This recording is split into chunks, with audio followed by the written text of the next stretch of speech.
ീരതോയോ ഖജവോർമ്മിഭേനില ഭയാനകാവർത്തശതാകുലാ നദീ മാർഗം ദദൗ സിന്ധുരിവശ്രിയപദേ സർവത്ര ഗോവിന്ദനാമ സങ്കീർത്തനം ഗോവിന്ദ ഗോവിന്ദ. ശ്രീകൃഷ്ണാവതാര കഥകളാണ് പിന്നീട് ഗംഗാനദിയുടെ തീരത്തിരുന്ന് ശ്രീ ശുകബ്രഹ്മർഷി പരീക്ഷിത് മഹാരാജാവിന് പറഞ്ഞു കൊടുക്കുന്നു. ശ്രീമദ് ഭാഗവതത്തിൽ ഏറെ വിസ്തരിച്ച് വർണ്ണിച്ച കഥയാണ് ശ്രീകൃഷ്ണാവതാര കഥകൾ. നിരവധി ശ്ലോകങ്ങളിലായിട്ടാണ് ആ കഥകളെല്ലാം ഭാഗവതത്തിൽ വർണ്ണിച്ചത്. 90 അധ്യായങ്ങളെ കൊണ്ടാണ് ശ്രീകൃഷ്ണാവതാര കഥ വർണ്ണിക്കുന്നത്. പിന്നീട് ഏകാദശ സ്കന്ധത്തിൽ 31 അധ്യായങ്ങൾ, അങ്ങനെ 121 അധ്യായങ്ങളിലായിട്ടാണ് ശ്രീകൃഷ്ണാവതാര കഥ ഈ ശ്രീമദ് ഭാഗവതത്തിൽ വർണ്ണിച്ചു. ഈ 121 അധ്യായങ്ങളും വായിച്ച് എല്ലാ ശ്ലോകങ്ങളുടെയും സാരം പറഞ്ഞാലേ എന്താവുകയുള്ളൂ, ശ്രീകൃഷ്ണാവതാരം കുറച്ചെങ്കിലും ആവുകയും. അത് ഒരിക്കലും പ്രായോഗികമല്ല, അതൊരിക്കലും അങ്ങനെ നമുക്ക് ചെയ്യാൻ കഴിയില്ല. അപ്പോൾ പിന്നെ നമ്മളെന്താ ചെയ്യുക? ആ ഭഗവാന്റെ അവതാരത്തെ ഒന്ന് അനുസ്മരിക്കുക. എന്നാണ് പഴയ ആൾക്കാരൊക്കെ അങ്ങനെയാണ്. എത്രയോ അധികം അധ്യായങ്ങളിൽ വർണ്ണിച്ച ആ ഭഗവാന്റെ അവതാരത്തെ നമ്മളൊന്ന് അനുസ്മരിക്കുകയാണ് സപ്താഹങ്ങളിലൊക്കെ ചെയ്യുന്നത്. ഇവിടെയും അതാണ് ചെയ്യുന്നത്. അപ്പം ഇവിടെ ഒരു ശ്ലോകത്തിൽ പറയുന്നു, മഘോനി വരുഷത്യസകൃത് യമാനുജ ഗംഭീരതോയോഹജവർമ്മിഭേനില ഭയാനകാവർത്ത ശതാകുല നദീ മാർഗം ദദൗ സിന്ധുരിവ ശ്രയപഥേഹി എന്ന് ശ്രീ ശുകബ്രഹ്മർഷി ഒരു ശ്ലോകത്തിൽ പറയുകയാണ്. അപ്പം നമുക്ക് ആ ശ്ലോകത്തിൻ്റെ അർത്ഥം ആലോചിച്ചാൽ വളരെ നല്ലതാണ്. ശ്രദ്ധിച്ചു കേട്ടോളൂ, വളരെ ശ്രദ്ധിച്ചിട്ട് വേണം ഭഗവാന്റെ അവതാര കഥകൾ കേൾക്കാൻ. മഘോനി വരുഷതി എന്ന് പറഞ്ഞിട്ടാണ് ആ ശ്ലോകം തുടങ്ങുന്നത്. മഘോനി വരുഷതി എന്ന് പറഞ്ഞാൽ, വരുഷതി പറഞ്ഞാൽ ഇങ്ങനെ മഴ പെയ്യുക എന്നാണ് അർത്ഥം. അതിഗംഭീരമായ മഴയാണ് എപ്പോഴുണ്ടായത്. ശ്രീകൃഷ്ണാവതാര സമയത്ത് അന്ന് മധുരാപുരിയിലായിരുന്നല്ലോ ഭഗവാന്റെ അവതാരം. ഭാരതത്തിലെ ഏറ്റവും പ്രസിദ്ധമായ ഒരു സ്ഥലമാണ് മധുര. ആ മധുരയ്ക്കൊരു പ്രത്യേകതയുണ്ട്, സാന്നിധ്യം നിത്യദാഹരേ. ആ മധുര എന്ന് പറയുന്ന ഭാരതത്തിലെ പ്രദേശത്ത് എപ്പോഴും ഭഗവാന്റെ സാന്നിധ്യമുണ്ട്, ശ്രീകൃഷ്ണ ഭഗവാന്റെ സാന്നിധ്യമുണ്ട്. അവിടെ മഘോനി വരുഷതി. മഘോനി എന്ന് പറഞ്ഞാൽ സാക്ഷാൽ ദേവേന്ദ്രൻ എന്നർത്ഥം. അപ്പോൾ ദേവേന്ദ്രനാണ് മഴയുടെ ദേവൻ അഥവാ മഴയുടെ ഈശ്വരൻ. അപ്പം ദേവേന്ദ്രൻ എന്ത് ചെയ്തു? ഭഗവാന്റെ അവതാര സമയത്ത് ദേവേന്ദ്രനാകെ ചെയ്യാൻ കഴിയുന്ന കാര്യം എന്താ? നല്ല മഴ പെയ്യിപ്പിക്കുക എന്നുള്ളതാണ്. അങ്ങനെ അതിഗംഭീരമായ മഴയാണ് അന്നവിടെ പെയ്തത്. നമ്മുടെ കുഞ്ചൻ നമ്പ്യാർ തൻ്റെ മണിപ്രവാളം എന്ന കൊച്ചു കൃതിയിൽ വർണ്ണിക്കുന്നത് ഇങ്ങനെയാണ്: കാളമേഘമിട തിങ്ങി വിങ്ങി പത ഭംഗിയേറുമിടി മിന്നലും മേളമോടു ജലധാരമാരികളും എത്രയും ബഹുമനോഹരം അർദ്ധരാത്രി സമയം സമാഗതമുദിച്ചു ചന്ദ്രനു മഹോദാ സിദ്ധചാരണ സുരാവലി സ്തുതികളുദ്ധതം വിവിളംബിതം. അങ്ങനെയാണ് കുഞ്ചൻ നമ്പ്യാര് പറയുന്നത്. മണിപ്രവാളം മനോഹരമായൊരു കൃതിയാണ്. അതിൽ നമ്പ്യാർ പറയുന്നു, കാളമേഘം ഇട്ട തിങ്ങി വിങ്ങിപ്പത്ത. കാളമേഘം എന്ന് പറഞ്ഞാൽ നല്ല കറുത്ത മേഘങ്ങൾ. മേഘത്തിന് എപ്പോഴാണ് കറുത്ത നിറം ഉണ്ടാവുക? അതിൻ്റെ ഉള്ളിൽ ധാരാളം വെള്ളം കൊണ്ട് നിറഞ്ഞിരിക്കുമ്പോഴാണ് മേഘങ്ങൾക്ക് നല്ല ശ്യാമ നിറം അല്ലെങ്കിൽ കറുത്ത നിറം ഉണ്ടാവുക. ശ്രീകൃഷ്ണ ഭഗവാൻ അവതരിക്കുമ്പോൾ ഭഗവാന്റെ ആ തിരുമേനിയുടെ നിറവും നല്ല നീർകൊണ്ട കാർകൊണ്ടലിൻ്റെ നിറമായിരുന്നു.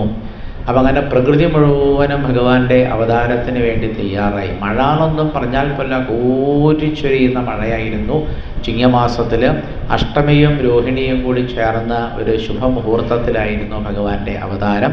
നേരമാണെങ്കിൽ രാത്രി സമയം, കൃത്യം 12 മണിക്കായിരുന്നു അത്രേ ഭഗവാന്റെ അവതാരം. മഘോനി വരുഷത്യസകൃദ്യമാനുജ ഗംഭീരതോയൗഘജവോർമ്മിഭേനില. യമാനുജ എന്ന് പറഞ്ഞാൽ യമൻ്റെ അനിയത്തി എന്നാണ് അർത്ഥം. യമനെ നമുക്കറിയാം, സാക്ഷാൽ യമധർമ്മരാജാവ്. ലോകത്തിൽ മനുഷ്യരും ജീവജാലങ്ങളും ഒക്കെ മരിക്കുന്നത് ഈ യമധർമ്മൻ വന്ന് നമ്മളെ കൂട്ടിക്കൊണ്ടുപോയിട്ടാണ്. അപ്പം അങ്ങനെ ലോകത്തിൽ മരണമെന്ന് പറയുന്ന ഒരു സങ്കല്പമുണ്ടെങ്കിൽ അതിൻ്റെ ദേവതയാണ് യമധർമ്മൻ. ആ യമധർമ്മന് ഒരു അനിയത്തിയുണ്ട് എന്നാണ് ആ ശ്ലോകത്തിൽ പറയുന്നത്. യമാനുജ, സാക്ഷാൽ യമധർമ്മൻ്റെ അനിയത്തി യമാനുജ. അപ്പം യമധർമ്മൻ്റെ അനിയത്തി ആരാ? അതാണ് സാക്ഷാൽ കാളിന്തി. അപ്പം കാളിന്തി എന്ന് പറയുന്ന പുഴ, ആ പുഴയുടെ തീരത്തും പുഴയിലുമൊക്കെയാണ് ഭഗവാൻ കൃഷ്ണാവതാര കാലത്ത് എത്രയോ എത്രയോ ലീലകളാടിയിരുന്നു. ഈ കാളിന്തി എന്ന് പറയുന്ന ഈ പുഴ, അതിനൊരു ദേവതയുണ്ട്. ആ കാളിന്തി എന്ന ദേവത വാസ്തവത്തിൽ യമധർമ്മരാജാവിൻ്റെ സഹോദരിയാണ് എന്നർത്ഥം. അപ്പോൾ യമാനുജ എന്ന് പറഞ്ഞാൽ കാളിന്തി പുഴ എന്നർത്ഥം. മഘോനി വരുഷതി അസകൃത് യമാനുജ ഗംഭീരതോയൗഘജവർമ്മിഭേനില. ആ കാളിന്തിയിൽ മഴ കാരണം വെള്ളങ്ങനെ ഇഷ്ടം പോലെ ഒഴുകുന്നുണ്ട്. ആ വെള്ളത്തിൻ്റെ ഒഴുക്കിന് നല്ല വേഗതയുണ്ടായിരുന്നു എന്നൊക്കെ അതിന് പറയുമ്പോൾ കാളിന്തിയിൽ നിറയെ വെള്ളം ഒഴുകി എന്നർത്ഥം. ഭയാനകാവർത്ത ശതാകുല, വലിയ വലിയ വലിയ ചുഴികളും എത്രയോ വലിയ തിരകളുമൊക്കെ ഈ മഴ കാരണം എവിടെയുണ്ടായിരുന്നു? ആ കാളിന്തിയിലുണ്ടായിരുന്നു. ഭയാനകാവർത്ത ശതാകുല നദി. നദി എന്ന് പറഞ്ഞാൽ പുഴ എന്നർത്ഥം. അപ്പം കാളിന്തി പുഴയെ അപ്പോൾ നമ്മൾ മനസ്സിൽ കാണേണ്ടത് എന്താ? ഈ ക്ഷേത്രത്തിലിരിക്കുന്ന മഹാദേവരുടെ ഈ ക്ഷേത്രത്തിലിരിക്കുന്ന നമ്മളെല്ലാവരും അങ്ങനെ കുത്തിയൊഴുകുന്ന ആ കാളിന്തിയാണ് നാം മനസ്സിൽ കൃഷ്ണാവതാര സമയത്ത് നല്ലതുപോലെ കാണേണ്ടത്. കാരണം ഈ കാളിന്തിയുടെ തീരത്തും കാളിന്തിയിലുമായിട്ടാണ് ശ്രീകൃഷ്ണാവതാരം എത്രയോ എത്രയോ ഗംഭീരമായത്. എത്രയോ കാലങ്ങൾക്ക് മുമ്പായിരുന്നു ഭഗവാന്റെ അവതാരം. അങ്ങനെ മഴ പെയ്തപ്പോൾ ആ നിറഞ്ഞൊഴുകുന്ന ഒരു കാളിന്തിയായിരിക്കണം നമ്മളുടെ മനസ്സിലുണ്ടാവേണ്ടത്.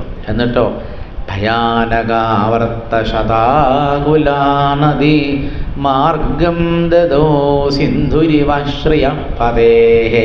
ആ കാളിന്തിയാകുന്ന ആ പുഴ ഇങ്ങനെ ഒഴുകി ഒഴുകിയിരിക്കുമ്പം ആ കാളിന്തിക്ക് ഒരു ദേവതയുണ്ട് എന്ന് പറഞ്ഞു. ആ കാളിന്തിയുടെ ദേവത ആരെ കാത്തിരിക്കുകയായിരുന്നു? ഭഗവാൻ അവതരിച്ചു എന്നാർക്ക് മനസ്സിലായി? ആ കാളിന്തി ദേവതയ്ക്ക് മനസ്സിലായി. അപ്പോൾ ആ ദേവത ഭഗവാന്റെ വരവിന് വേണ്ടി ഇങ്ങനെ കാത്തിരിക്കുകയാണ്. രാത്രി 12 മണിയായി ഭഗവാനെ കാണാനില്ല, 12:15 കാണാനില്ല, 1 മണിയായി കാണാനില്ല. എന്താ ഭഗവാൻ വരാത്തത്? ഈ കാത്തിരിപ്പിന് എന്തൊരു രസമല്ലേ! കാത്തിരിപ്പ് നല്ല രസമാണ്. അപ്പം കാളിന്തിയാകുന്ന ഒരു പുഴ അഥവാ ആ ദേവത ഭഗവാൻ വരും എന്ന് അറിയാം. ആ ഭഗവാന്റെ വരവിന് വേണ്ടി കാത്തിരിക്കുകയായിരുന്നു എന്നാണ് ശ്രീ ശിവബ്രഹ്മർഷി പറയുന്നത്. ഇതുപോലെ നമ്മളും എന്ത് ചെയ്യണം? ഭഗവാന്റെ വരവിന് വേണ്ടി ഇവിടെ ഇരിക്കുന്ന ഈ ക്ഷേത്രത്തിലിരിക്കുന്ന നമ്മളെല്ലാവരും കാത്തിരിക്കണം. വാസ്തവത്തിൽ കൃഷ്ണാവതാരം എന്ന ശബ്ദത്തിൽ അവതാരം എന്ന വാക്കിന് വരവ് എന്നാണ് അർത്ഥം. വരിക, എവിടേക്ക് വരിക? എത്രയോ എത്രയോ എത്രയോ നമുക്കൊന്നും പിടികിട്ടാത്ത ഏതോ ഒരു ലോകത്തിലിരിക്കുന്ന ഭഗവാൻ നമ്മളുടെ ഇടയിലേക്ക് വരുന്നതിനാണ് ശരിക്കും സംസ്കൃതത്തിൽ അവതാരം എന്ന് പറയുന്നത്. അപ്പം നമ്മുടെ ഉള്ളിലേക്ക് ഭഗവാൻ വരണ്ടേ?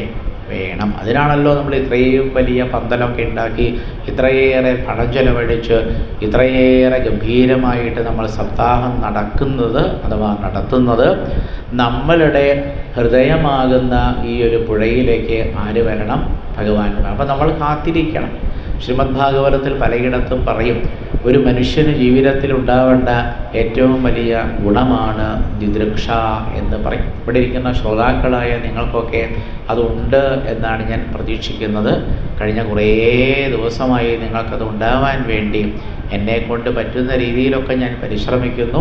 അകത്തിരിക്കുന്ന മഹാദേവനും പാർവതീദേവിയും ഗണപതിയും എല്ലാവരും അതിനുവേണ്ടിയാണ് വാസ്തവത്തിൽ പ്രയത്നിക്കുന്നത്. ഇവിടെ കൂടിയിരിക്കുന്ന ഈ ക്ഷേത്രത്തിൽ വരുന്ന എല്ലാ ഭക്തന്മാർക്കും ഉണ്ടാവേണ്ട ഒരേ ഒരു ഗുണത്തിൻ്റെ പേരാണ് ദിദൃക്ഷ. ഇപ്പോൾ ദിദൃക്ഷ എന്ന് പറഞ്ഞാൽ എന്താ? സംസ്കൃതത്തിൽ പറഞ്ഞാൽ ദൃഷ്ടും ഇച്ഛ ദിദൃക്ഷ, കാണുവാനുള്ള ആഗ്രഹത്തിനാണ്. ദൃഷ്ടും എന്ന് പറഞ്ഞാൽ ശ്രദ്ധിച്ചു കേൾക്കണേ. ദൃഷ്ടും എന്ന് പറഞ്ഞാൽ കാണുവാൻ, ഇച്ഛ എന്ന് പറഞ്ഞാൽ ആഗ്രഹം. കാണുവാനുള്ള ആഗ്രഹത്തിനാണ് സംസ്കൃത ഭാഷയിൽ എന്ത് പറയുക? ദിദൃക്ഷ എന്ന് പറയും. അപ്പോൾ ഓരോ മനുഷ്യനും ഈ കാളിന്തിപ്പുഴയെ പോലെ ഭഗവാനെ കാണാൻ വേണ്ടി കാത്തിരിക്കണം. കാളിന്തി ഇങ്ങനെ ഒഴുകുകയാണല്ലോ ചെയ്യുക അല്ലേ? അനുസ്യൂതമായി നിൽക്കാതെ ഈ കാളിന്തിപ്പുഴ എന്താ ചെയ്യുക? വളരെ വേഗത്തിൽ ഇങ്ങനെ ഒഴുകിക്കൊണ്ടിരിക്കുക അല്ലേ? നമ്മുടെ ജീവിതം വാസ്തവത്തിൽ അങ്ങനെയല്ലേ? നമ്മുടെ ബാല്യം കഴിഞ്ഞോ, കൗമാരം കഴിഞ്ഞോ, യൗവനത്തിലായിരിക്കാം, അല്ലെങ്കിൽ വാർദ്ധക്യത്തിലായിരിക്കാം. എത്ര വേഗത്തിലാണ് നമ്മളുടെ ജീവിതമാകുന്ന ഈ നദി ഇങ്ങനെ ഒഴുകി ഒഴുകി പോവുകയാണല്ലേ. അപ്പോൾ നമ്മുടെ ജീവിതമാകുന്ന ഈ കാളിന്തിപ്പുഴ അതങ്ങനെ ഒഴുകി ഒഴുകി പോകുന്ന സമയത്ത് അവസാനം ഇതെവിടെ പോയിട്ടാണ് അവസാനിക്കുന്നത്? അന്ന് നേരത്തെ പറഞ്ഞില്ലേ യമാനുജ. യമാനുജ പറഞ്ഞാൽ യമൻ്റെ സഹോദരിയാണ് കാളിന്തി എന്ന് പറയും. നമ്മുടെ ജീവിതത്തിലും അവസാനം ഒരാൾ വരും. അദ്ദേഹം എപ്പോഴാണ് വരിക ഒന്നും പറയാൻ കഴിയില്ല. പിന്നെ ജീവിതത്തിൽ ആരും കടന്നു വരില്ല. അദ്ദേഹം അവസാനേ വരും. അവസാനം വന്നിട്ട് അദ്ദേഹം നമ്മളെ വിളിക്കും. എന്നിട്ട് മുട്ടി വിളിച്ചിട്ട് പറയും വരൂ. അദ്ദേഹം വരൂ എന്ന് പറയുമ്പോൾ മനുഷ്യനാരാണെങ്കിലും മനുഷ്യന് എന്നെക്കൊണ്ട് പറ്റില്ല, ഇപ്പോൾ വരില്ല എന്നൊന്നും പറയാൻ ഒരാൾക്കും കഴിയുകയില്ല. അങ്ങനെ നമ്മൾ അവസാനമായി വന്ന് ജീവിതത്തിൽ വിളിക്കുന്ന ആളുടെ പേരാണ് യമൻ എന്നാണ് പേര്. എല്ലാവരെയും വിളിക്കും. ഇവിടെ ഇരിക്കുന്ന നമ്മളെല്ലാവരെയും, ഈ ഭാഷണം ചെയ്യുന്ന എന്നെയും എല്ലാവരെയും ഒരാൾ വന്ന് വിളിക്കും. ആ വിളിയോടുകൂടി നമ്മളുടെ ജീവിതത്തിൻ്റെ തിരശ്ശീല എന്നേക്കുമായി താഴുകയായി. പിന്നെ എന്താ അറിയില്ല അല്ലേ എന്താണ്. എന്നാൽ പിന്നീട് എന്താണെന്ന് ഈ ഭാഗവതം നമുക്ക് വളരെ മനോഹരമായിട്ട് പറഞ്ഞു തരുന്നുണ്ട്. മരണം കഴിഞ്ഞ് എന്താണ്? ഇതുപോലെ മനുഷ്യനറിയാത്ത മറ്റൊരു രഹസ്യമാണ്, ജനിക്കുന്നതിന് മുമ്പ് നമ്മൾ ഓരോരുത്തരും എവിടെയായിരുന്നു? ഈ രണ്ട് ചോദ്യങ്ങൾക്കും വളരെ യുക്തിയുക്തമായി, വളരെ ശാസ്ത്രീയമായി, ഗംഭീരമായി, ഒരു സംശയത്തിനും ഇടതരാത്ത രീതിയിൽ നമുക്ക് ഉത്തരം തരുന്നത് നമ്മുടെ വേദങ്ങളും ഉപനിഷത്തുക്കളുമാണ്. അതുകൊണ്ടാണ് വേദോപനിഷത്തുകൾ പഠിക്കണമെന്ന് പറഞ്ഞതല്ലേ. അപ്പോൾ അവിടെയാണ് സാധാരണ നമ്മുടെ ഒരു ജീവിതത്തിൽ ഒരാളുടെ ജീവിതം നമ്മൾ അവസാനിച്ചു എന്ന് കരുതുന്നത് അവിടെയാണ്. അപ്പോൾ ആ ജീവിതം അവസാനിക്കുന്നതിന് മുമ്പ് നമ്മൾ എന്ത് ചെയ്യണം?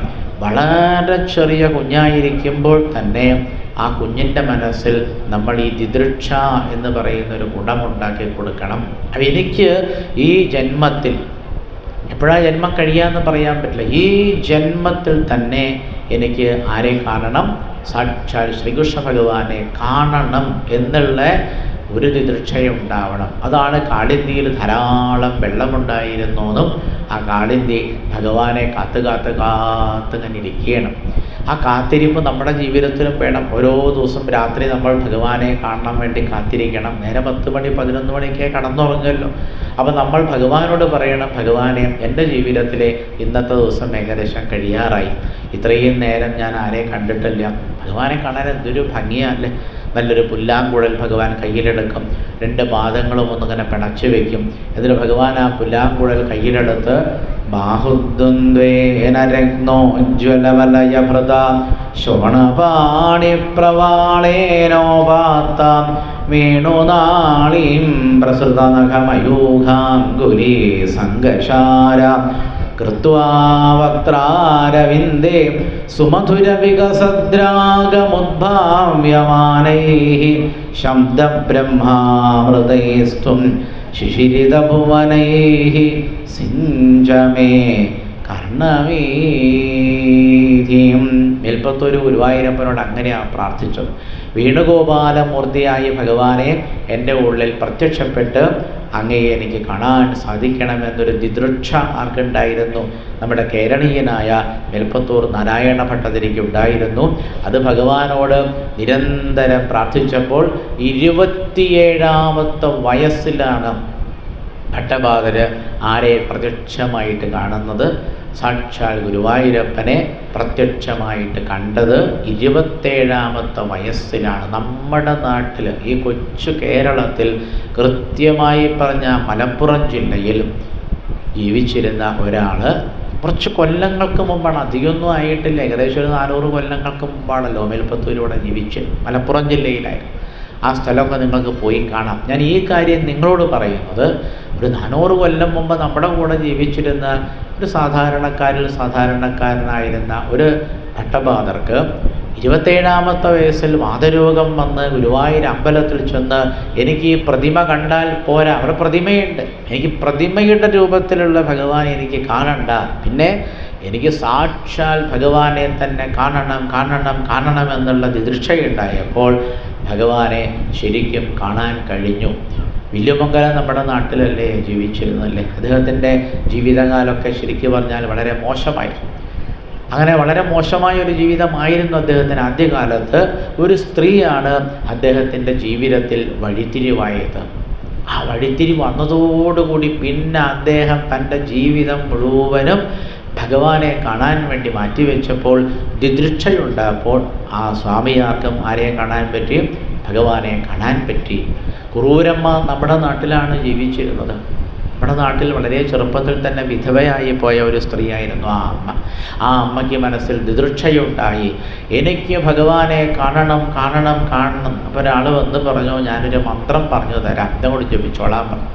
അങ്ങനെ ആ അമ്മ ജപിച്ച മന്ത്രം നിങ്ങൾക്കറിയും, പക്ഷേ നിങ്ങളാരും ജപിക്കാറില്ല എന്നുള്ളതാണ് വാസ്തവം. നിങ്ങളാരും ഒരു ജപിക്കാറില്ല എന്ന് എനിക്ക് അറിയാം. എനിക്ക് നിങ്ങൾ ഒരാളെയും പരിചയം വേണ്ട. ആ മന്ത്രം ജപിക്കുന്നവരെ കണ്ട വേഗം തിരിച്ചറിയും. അതിനോട് ഒരുപാട് ആൾക്കാരെ പരിചയപ്പെട്ടു, പക്ഷെ ആരും ആ മന്ത്രം ജപിക്കുന്നവരല്ല. എനിക്ക് വളരെ എളുപ്പത്തിലും മനസ്സിലായി. ആ മന്ത്രം ജപിക്കുന്നവർ വേഗം കണ്ടാൽ തിരിച്ചറിയും. ആ മന്ത്രമാണ് അച്യുതാനന്ദ ഗോവിന്ദ എന്ന് പറയുന്ന മന്ത്രം. അത് അക്ഷരലക്ഷം ജപിച്ചു കഴിയണം എന്നാണ്.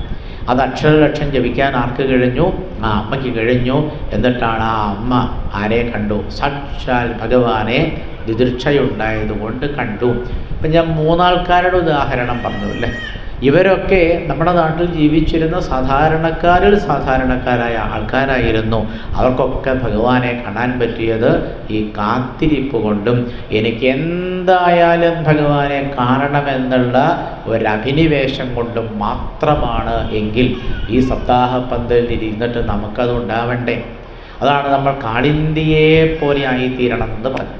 കാളിന്തി ഭഗവാനെ കാണണം കാണണം എന്ന് വിചാരിച്ച് നിറഞ്ഞൊഴുകയായിരുന്നു എന്നല്ലേ. നേരത്തെ മഴ കാരണം കാളിന്തിയിലെ വെള്ളം അങ്ങനെ നിറഞ്ഞൊഴുകയായിരുന്നു. ഇതുപോലെ നമ്മളുടെ ഉള്ളിൽ ഭക്തിയാകുന്ന ഒരു പ്രവാഹമുണ്ടാവണം. ഭക്തിപ്രവാഹ യോഗം എന്നാണ് അതിൻ്റെ പേര്.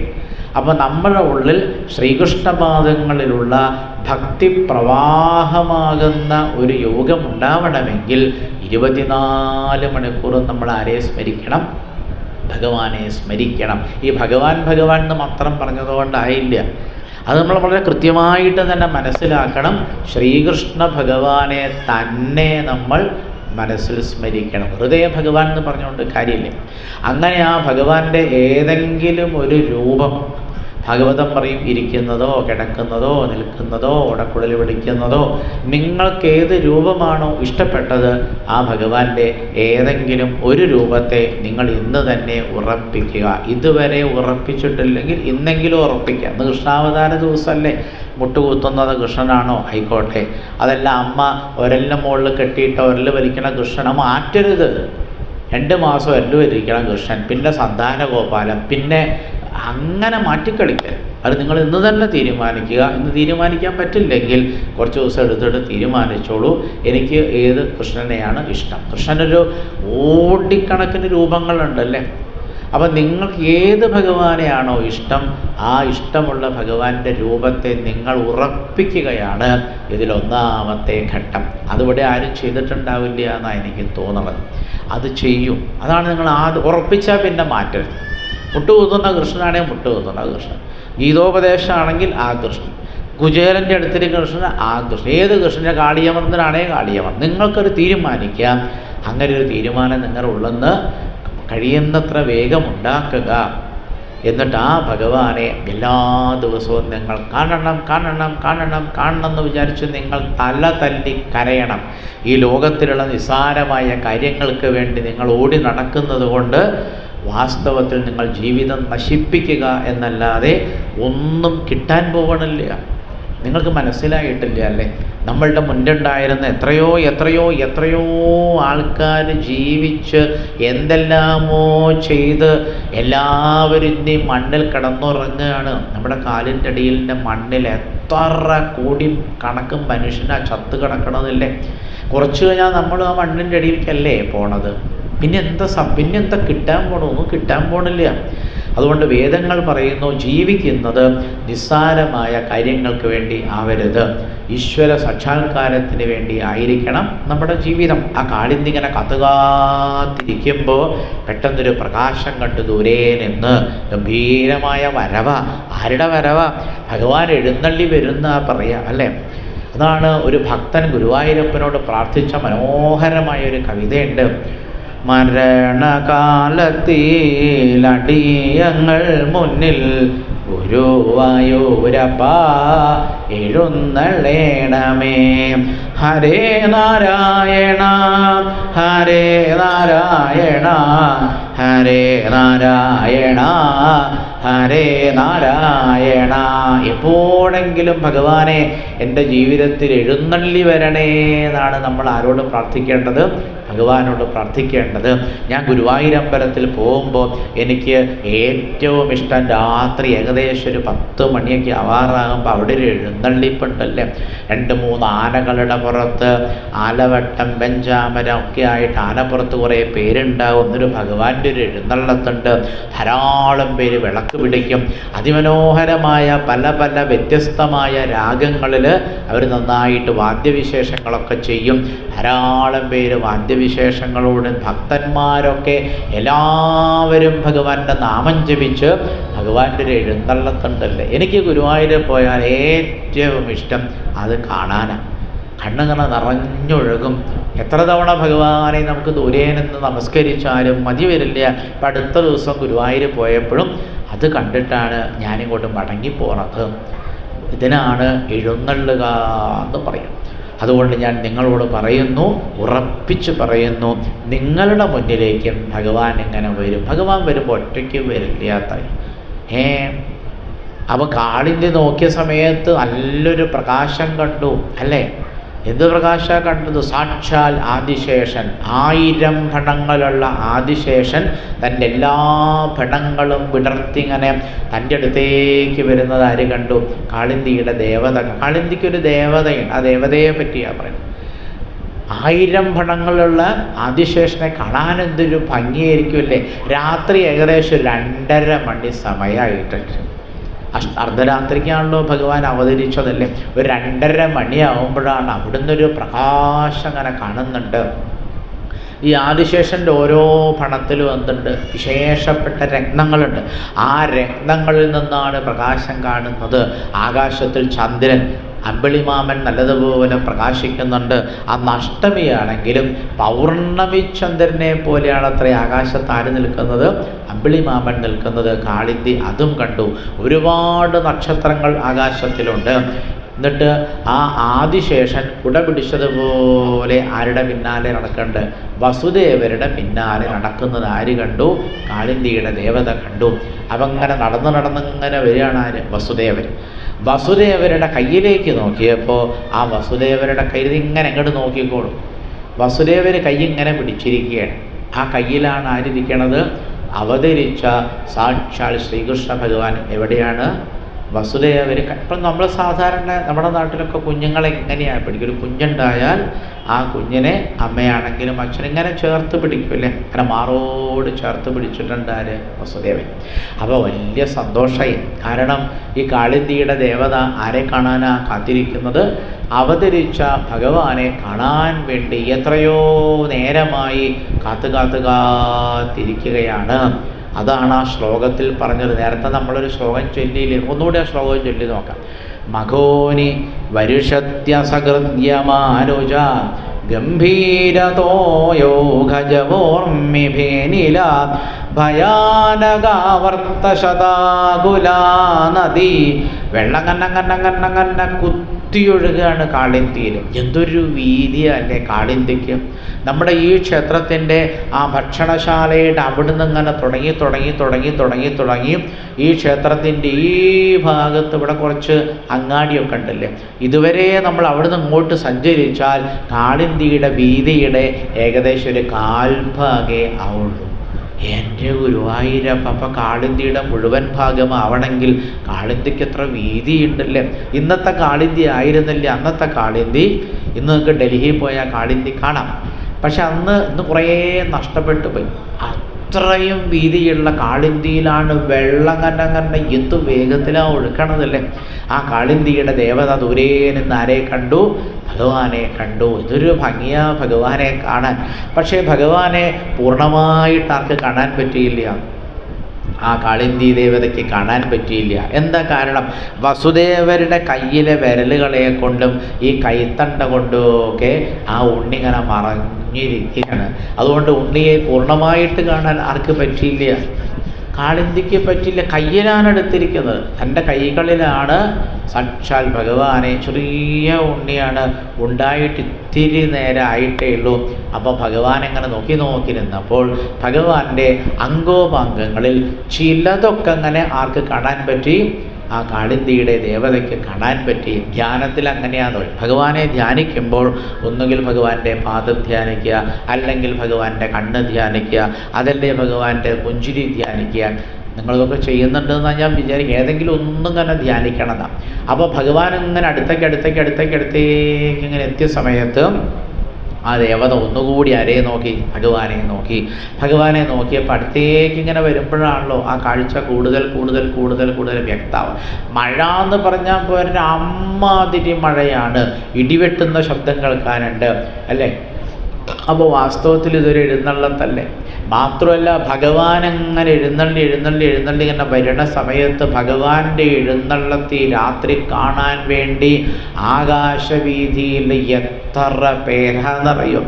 ദേവന്മാർ, ഗന്ധർവന്മാർ, അപ്സര സ്ത്രീകൾ, വിദ്യാധര സ്ത്രീകൾ, അവരൊക്കെ നൃത്തം വെച്ച് പാട്ടുപാടിക്കൊണ്ട് ഈ ഭഗവാൻ എവിടേക്കാണ് പോകുന്നത് എന്നറിയാൻ വേണ്ടി എല്ലാവരും ഭഗവാനെ അനുഗമിക്കുന്നുണ്ട്. ദേവന്മാരൊക്കെ വരുന്ന സമയത്ത് അവരുടെ കൈകളിൽ പലതരത്തിലുള്ള ഈ ലോകത്തിലൊന്നും കടി കാണാൻ പോലും കിട്ടാത്ത വിശേഷമായിരിക്കുന്ന വാദ്യങ്ങളൊക്കെ വിളിച്ചുകൊണ്ടാണ് ദേവന്മാരും ദേവസ്ത്രീകളും മുഴുവൻ ഭഗവാന്റെ പിന്നാലെ. എങ്ങനാ ഇവർ പോണത്? മധുരാപുരിയിൽ അവതരിച്ച ഭഗവാൻ അവിടുന്ന് വസുദേവരുടെ കൈകളിൽ നേരെ അമ്പാടിയിലേക്ക് പോവുകയാണ്. ഈ പുഴ കടന്നാൽ, ഇത്രയും വീതിയുള്ള ഇത്രയും ഘോരമായ ഈ കാളിന്തിപ്പുഴ കടന്നാൽ ആ പുഴയുടെ അക്കരയാണ് യശോദയും നന്ദഗോപരും ഗോപന്മാരെല്ലാവരും താമസിക്കുന്ന അമ്പാടി. അപ്പം മധുരാപുരിയിൽ നിന്ന് അമ്പാടിയിലേക്ക് എഴുന്നള്ളത്തായിരുന്നു ഭഗവാന്റെ കൃഷ്ണാവതാരത്തിലെ ആദ്യത്തെ ലീല. ഗംഭീരെന്നൊന്നും പറഞ്ഞാൽ പോരാ. അതുകൊണ്ടാണ് അവിടെ പറഞ്ഞതെന്ത്? മഘോനിവർഷത്യ സകൃത് യമാനുജാഗംഭീര. ഭഗവാന്റെ അവതാരത്തിലെ ഒന്നാമത്തെ ലീലയായ എഴുന്നള്ളത്ത് തന്നെ എന്തായി? ഗംഭീരമായിരുന്നു അല്ലേ. എന്നിട്ട് ഭഗവാൻ അങ്ങനെ എഴുന്നള്ളി അടുത്തേക്ക് എത്തിയ സമയത്ത് ഇപ്പോഴേ എന്താ ചെയ്തത് നല്ലേ. ഭഗവാൻ അടുത്തേക്ക് വരുമ്പോൾ നമ്മൾ എന്ത് ചെയ്യണം? ഭഗവാന് സഞ്ചരിക്കാൻ വഴി കൊടുക്കണ്ടേ. അപ്പം നമ്മളുടെ അടുത്തേക്ക് ഭഗവാൻ ഇങ്ങനെ വരുന്ന സമയത്ത് ഭഗവാൻ എങ്ങടാ പോകണമെന്ന് നമുക്കറിയില്ല. അപ്പം നമ്മൾ ആദ്യം എന്താ ചെയ്യുക? ഭഗവാന് സഞ്ചരിക്കാൻ വേണ്ടി നമ്മൾ ലേശം ഒന്ന് വഴി മാറിക്കൊടുക്കില്ലേ? വഴി മാറിക്കൊടുക്കണം. എങ്ങടാ ഭഗവാൻ പോകണമെന്ന് അറിയില്ല. ഇപ്പം ചോദിക്കാൻ വയ്യ. കുറച്ച് പ്രായമുള്ള ഒരു 12 വയസ്സോ 16 വയസ്സുള്ള ആളാണെങ്കിൽ കാളിന്തി ദേവയ്ക്ക് ചോദിക്കാം, ഭഗവാനെ അങ്ങ് എവിടേക്കാ പോണത്? അപ്പോൾ ഭഗവാൻ മറുപടി പറയും, മിണ്ടാറായിട്ടില്ല. ഈ ഭഗവാൻ മിണ്ടുവോ? എന്താ ഈ ഭഗവാൻ മിണ്ടാത്തത്? അവതരിച്ചിട്ട് അല്പസമയമായിട്ടേ ഉള്ളൂ. സാധാരണ അങ്ങനെ ഒരു മനുഷ്യക്കുഞ്ഞ് ആ സമയത്ത് സംസാരിക്കില്ല. അപ്പോൾ കാളിന്തിയുടെ ദേവതയ്ക്കറിയാം, ഇപ്പം കൃഷ്ണനോട് ചോദിച്ചിട്ട് കാര്യമില്ല, മറുപടി കിട്ടില്ല. അതുകൊണ്ട് ആരോടും ചോദിച്ചില്ല, മൗനമായിട്ടിരിക്കണം എന്നാണ് നമ്മുടെ വേദങ്ങളിലൊക്കെ പറയും. അതായത് ഭഗവാനെ കാണുമ്പോഴുള്ള ആദ്യത്തെ അനുഭവം എന്തായിരിക്കും? നിങ്ങളൊക്കെ ഏതായാലും ഈ ജന്മത്തിൽ തന്നെ ഭഗവാനെ കാണും എന്നുള്ളൊരു പ്രതീക്ഷയിലാണ് ഞാൻ ഈ കാര്യം രഹസ്യമായിട്ട് നിങ്ങളോട് പറയണത്. ഇത് അതീവ രഹസ്യമാണ്. സ്വതവേ ഞാനിതെല്ലാവരോടൊന്നും പറയാറില്ല. പിന്നെ എന്തോ കലഞ്ഞൂർ താമസിക്കുന്ന നിങ്ങളോടുള്ള എന്തോ ഒരു ഇഷ്ടം കൊണ്ട് ഇത് പറഞ്ഞാൽ കുഴപ്പമില്ല എന്ന് തോന്നുന്നത് കൊണ്ട് മാത്രമാണ് അതീവ രഹസ്യമായ ഈ കാര്യം ഞാൻ നിങ്ങളോട് പറയുന്നത്. അതീവ രഹസ്യമാണ്. ശ്രദ്ധിച്ചു കേട്ടോ. അപ്പോൾ ഭഗവാൻ എന്ത് തീരുമാനിച്ചു? ഭഗവാൻ തീരുമാനിച്ചു കാളിന്തിയെ നല്ലതുപോലെ അനുഗ്രഹിക്കണം. കാളിന്തിയാകുന്ന ദേവതയെ നല്ലത്. ശങ്കരാചാര്യസ്വാമികൾ ഈ ദേവതയെ സ്തുതിക്കാൻ വേണ്ടി അതിഗംഭീരമായ കുറേ ശ്ലോകങ്ങൾ സംസ്കൃത ഭാഷയിൽ എഴുതിയിട്ടുണ്ട്. എത്രയാ അദ്ദേഹം കാളിന്ദിയെ പറ്റി വർണ്ണിക്കുന്നതിൽ എല്ലാം പറയാം. വേദാംഗങ്ങളും ഉപനിഷത്തുക്കളും ശാസ്ത്രങ്ങളും മുഴുവൻ കലക്കി കുടിച്ച മഹാത്മാവായിരുന്നു ആര്? സാക്ഷാൽ ശങ്കരാചാര്യസ്വാമികൾ. ആ ശങ്കരാചാര്യസ്വാമികൾ കലിയുഗത്തിൽ ജീവിക്കുന്ന മനുഷ്യർക്ക് ശ്രീകൃഷ്ണ ദർശനമുണ്ടാവാൻ വേണ്ടിയിട്ടാണ്, ഭഗവാനെ പ്രത്യക്ഷമായി കാണാൻ വേണ്ടിയാണ് ആ യമുനയെ വർണ്ണിച്ച് അനേകം സംസ്കൃത ശ്ലോകങ്ങൾ എഴുതിയിട്ടുണ്ട്. അതൊക്കെ നമ്മൾ എന്ത് ചെയ്യണം? അതൊക്കെ ഒന്ന് വായിച്ചു നോക്കണ്ടേ? അപ്പോൾ ഏതായാലും യമുന അങ്ങനെ നോക്കിയിരിക്കുകയാണ്. അപ്പോൾ യമുന വിചാരിച്ചു, ഈ ഭഗവാന് വഴി കൊടുക്കണ്ടേ? എവിടേക്കാണ് വഴി കൊടുക്കുക? നമ്മളുടെ ഭഗവാൻ അമ്പാടിയിലേക്കാണ് പോണതല്ലേ. അമ്പാടിയുടെ ശരിയായ സംസ്കൃതത്തിലുള്ള പേര് ബൃഹദ്വനം എന്നാണ്. എന്താണ് പേര്? അമ്പാടിയുടെ ശരിയായ പേര് സംസ്കൃതത്തിൽ ബൃഹദ്വനം. അമ്പാടി മലയാള പദമാണ്, സംസ്കൃത പദമല്ല. അപ്പം അതിൻ്റെ മലയാള പദം ബൃഹദ്വനം. ബൃഹത്തായിരിക്കുന്ന കാടാണ് വാസ്തവത്തിൽ അമ്പാടി. ഏതാണ് ഈ ബൃഹത്തായിരിക്കുന്ന കാട്? അത് നമ്മുടെ ഹൃദയമല്ലാതെ വേറെ ഏതാ അല്ലേ? അപ്പം നമ്മുടെ ഹൃദയമാകുന്ന കാട്ടിൽ ഒരുപാട് മരങ്ങളുണ്ട്, അവിടെ എന്തെല്ലാമോ ജീവജാലങ്ങളുണ്ട്. ഗുരുവായൂരപ്പനാണെങ്കിൽ കാട്ടിൽ താമസിക്കാൻ വലിയ ഇഷ്ടമാണ്.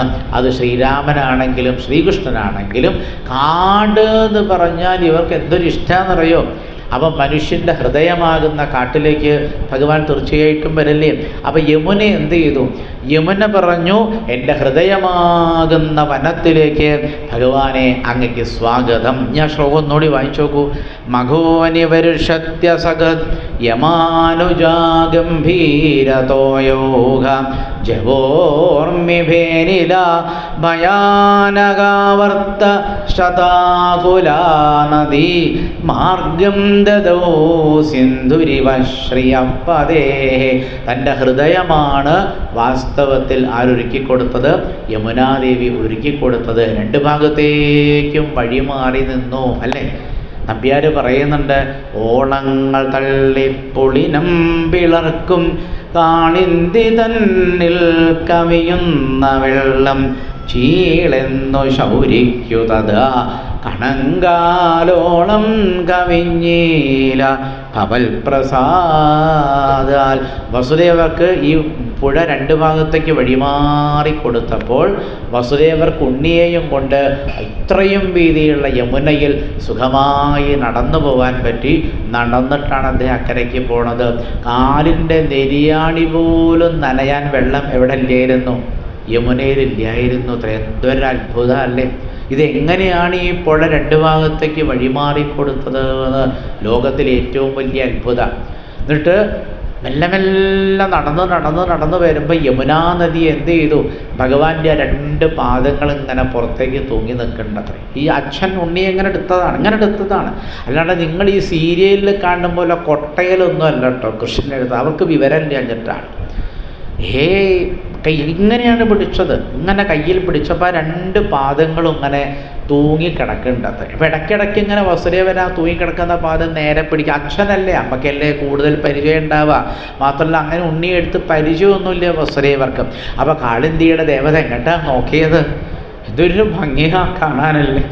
ശ്രീകൃഷ്ണ ഭഗവാന്റെ അതിമനോഹരമായ താമരപ്പൂവിനേക്കാൾ മനോഹരമായ ആ പാദത്തിലേക്ക് നോക്കിയിട്ട് ആ യമുനയുടെ ദേവത അനേകം മന്ത്രങ്ങൾ ചൊല്ലിയിട്ട് എന്ത് ചെയ്തു? ആ ഭഗവാനെ ആരാധിച്ചു. എന്നിട്ട് പറഞ്ഞു, ഞാനിതാ വഴി തന്നു. മാർഗം ദദൗ എന്ന് പറഞ്ഞാൽ എന്താ അർത്ഥം? വഴി കൊടുത്തു. ആർക്ക് വഴി കൊടുത്തു? ഭഗവാൻ അകത്തേക്ക് വരാൻ വേണ്ടി ആ ദേവത വഴി കൊടുത്തു. സിന്ധുരിവ ശ്രിയപതേ. സമുദ്രം പണ്ട് ശ്രീരാമൻ എങ്ങനെയാണോ വഴിമാറിക്കൊടുത്തത്, അതുപോലെ യമുന അങ്ങോട്ട് വഴിമാറി കൊടുത്തപ്പോഴാണത്രേ ആ ശ്രീകൃഷ്ണ ഭഗവാൻ അച്ഛൻ്റെ കൈകളിൽ കൂടെ യമുനയുടെ മധ്യഭാഗത്തെത്തി. അതിൻ്റെ ആശയം മനസ്സിലായില്ലേ? അപ്പം നമ്മുടെ ഹൃദയമാകുന്ന ഈ യമുനാ നദിയുടെ മധ്യഭാഗത്താണ് നമ്മളിപ്പോൾ ആരെ ദർശിക്കാൻ പോകുന്നത്? സാക്ഷാൽ ശ്രീകൃഷ്ണ ഭഗവാനെ ദർശിക്കാൻ പോകുന്നത്. അങ്ങനെ അവിടെ വച്ച് യമുനാ ദേവത ഗംഭീരമായിട്ട് ആരെ പൂജിച്ചു? ശ്രീകൃഷ്ണ ഭഗവാനെ പൂജിച്ചു. ആ പൂജയൊക്കെ കഴിഞ്ഞിട്ടാണ് പിന്നെയും യാത്ര തുടർന്ന് അവർ അമ്പാടി വരെ സഞ്ചരിക്കുന്നത്. അപ്പോൾ നമ്മളിപ്പോൾ ചെയ്യാൻ പോകുന്നത് ആ പാദങ്ങൾ തൂക്കിയിട്ട് വസുദേവരുടെ കൈകളിലിരിക്കുന്ന അവതരിക്കുന്ന കൃഷ്ണനെ നമ്മളിപ്പോൾ എവിടെ വെച്ചാണ് കണ്ടത്? യമുനാ നദിയിൽ വെച്ചിട്ടാണ് നമ്മൾ ആരെ കണ്ടത്? ഭഗവാനെ കണ്ടത്. അപ്പോൾ ആ ഭഗവാനെ നിങ്ങളെല്ലാവരും കാണാൻ പോവുകയാണ്. അപ്പോൾ എല്ലാവരും ഇവിടേക്ക് നോക്കിയിരിക്കുക. ഇനി വേറെ എങ്ങോട്ടും നോക്കണ്ട. ഈ യമുനാ നദി ഏതാണെന്ന് മനസ്സിലായില്ലേ? നമ്മളുടെ ഹൃദയമാകുന്ന ആ കാടാണ് നമ്മൾ മാറ്റി വയ്ക്കേണ്ടത്. നമ്മുടെ ഹൃദയത്തിന് കാടിൻ്റെ എല്ലാ സ്വഭാവങ്ങളുണ്ട്. അപ്പോൾ ഇവിടെ കൂടിയിരിക്കുന്ന നമ്മളൊക്കെ എന്ത് ചെയ്യുക? ശ്രീകൃഷ്ണ ഭഗവാനെ ഹൃദയത്തിലേക്ക് ആവാഹിക്കാൻ വേണ്ടി നമ്മുടെ ഹൃദയത്തിലേക്കുള്ള വഴി നമ്മൾ ആർക്ക് കൊടുക്കണം? ഭഗവാന് വഴി കൊടുത്താലല്ലേ ഒരാൾക്ക് വരാൻ പറ്റുള്ളൂ അല്ലേ? അപ്പോൾ നിങ്ങളുടെ ഹൃദയം ആരൊരുക്കും? എന്നെക്കൊണ്ട് പറ്റില്ല. എന്നെക്കൊണ്ടെന്നല്ല, ലോകത്തിൽ ഒരാൾക്കും നിങ്ങളുടെ ഹൃദയം ഒരുക്കാൻ പറ്റില്ല. അപ്പോൾ എല്ലാവരും ഇനി കണ്ണടക്കണേ കണ്ണടച്ചോളൂ, കണ്ണ് തുറക്കണമെങ്കിൽ കണ്ണ് തുറന്നോളൂ. ഇവിടെ ഭഗവാന് അനേകം ദീപങ്ങളൊക്കെ അലങ്കരിച്ച് ആ ഭഗവാന്റെ അവതാരം നമ്മൾ നേരിൽ കാണാൻ പോവുകയാണ്. അപ്പോൾ എല്ലാവരും എങ്ങോട്ട് നോക്കുക? രണ്ടിടത്തേക്ക് ഒരേ സമയത്ത് നോക്കണമെന്ന് ഞാൻ പറഞ്ഞില്ലേ? ഇവിടെ സപ്താഹ മണ്ഡപത്തിലേക്ക് നോക്കുക, നിങ്ങളുടെ സ്വന്തം ഹൃദയത്തിലേക്ക് നോക്കുക. കണ്ണടയ്ക്കുക, തുറക്കുക. കണ്ണ് തുറക്കുക, ശ്രദ്ധിക്കും. ഇതൊന്നും പലർക്കും അറിയില്ല എങ്ങനെയാണ്. കണ്ണ് തുറക്കുക, സപ്താഹ മണ്ഡപത്തിലേക്ക് നോക്കുക, ഭഗവാനെ കാണും. പിന്നെ നിങ്ങൾ ആ ഭഗവാനെ എന്ത് ചെയ്യുക? യമുന ചെയ്തതുപോലെ ആ ഭഗവാനെ ഒന്നായിട്ട് കണ്ണുകൊണ്ടെടുത്ത് കണ്ണടച്ച് നിങ്ങൾ ഭഗവാനെ ഹൃദയത്തിൽ വയ്ക്കുക. അത് കഴിഞ്ഞ് വീണ്ടും കണ്ണ് തുറക്കുക, സപ്താഹ മണ്ഡപത്തിലേക്ക് നോക്കുക, ഭഗവാനെ എടുക്കുക, നിങ്ങളുടെ ഹൃദയത്തിലേക്ക് വയ്ക്കുക. ഈ കാര്യം ആവർത്തിച്ച് ചെയ്യുമ്പോൾ നിങ്ങളുടെ ഹൃദയമാകുന്ന ശ്രീകോവിലിൽ ആര് വന്നിരിക്കും? ഭഗവാൻ വന്നിരിക്കും. അപ്പം ഞാൻ അവതാര ശ്ലോകങ്ങൾ വായിക്കുകയാണ്. എല്ലാവരുടെ കണ്ണുകളും ഇനി ഈ പറഞ്ഞ രണ്ട് കാര്യങ്ങൾ അടയ്ക്കുകയും തുറക്കുകയും ചെയ്ത് നിങ്ങളുടെ ഹൃദയത്തിൽ ആ ഭഗവാൻ എല്ലാവരും കാണുക. സർവത്ര ഗോവിന്ദനാമ സങ്കീർത്തനം ഗോവിന്ദ ഗോവിന്ദ അധ സർവഗുണോപേത കാലപരമശോഭന യനിഹേവാജന ജന്മർക്ഷം ശാന്തർക്ഷഗ്രഹതാരകം ദിശപ്രസേദുർഗഗനം നിർമ്മലോടുഗണോദയം മഹീമംഗളഭൂയിഷ്ട പുരഗ്രാമവ്രജാകര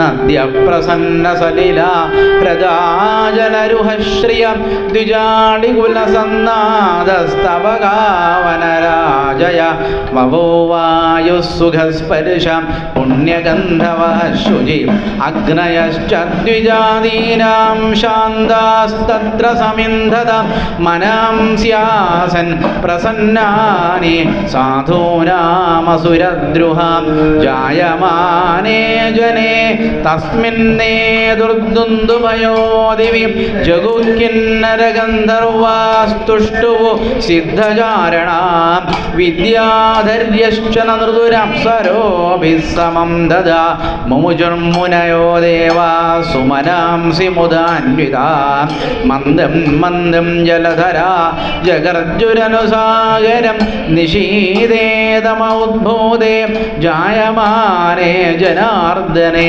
देवक्यां देवरूपिण्यां विष्णु सर्वगुहाशय आविरासीत् यदा प्राच्यां दिशीन्दुरिवपुष्कर तमद्भुतं बालकमम्बुजेक्षणं चतुर्भुजं शङ्खगदायुधायुधं श्रीवत्सलक्ष्मङ्गलशोभिकौस्तुभं पीताम्बरं सान्द्रपयोधसौभगं महार्हवैदूर्यकिरीटकुण्डलत्युषा परिष्वक्तसहस्रकुन्दलम् उद्दामकाञ्जङ्गदकङ्कणादिभिर्विरोचमानं वसुदेवायक्षद सर्वत्र गोविन्दनाम सङ्कीर्तनं गोविन्द गोविन्द